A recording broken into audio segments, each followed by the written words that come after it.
Hey there, welcome back to PC Error Detective. In today's tutorial, I'll show you how to remove footnotes in Word step by step.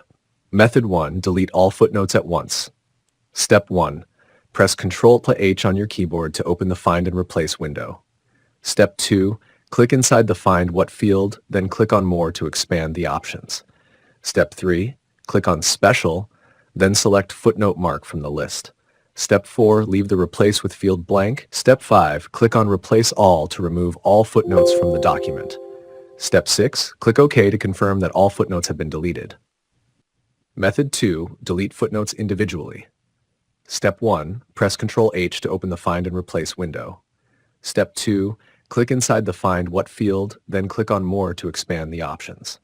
Step 3, click on Special, then select Footnote Mark from the list. Step 4, click Find Next to locate each footnote reference in the main body of the document.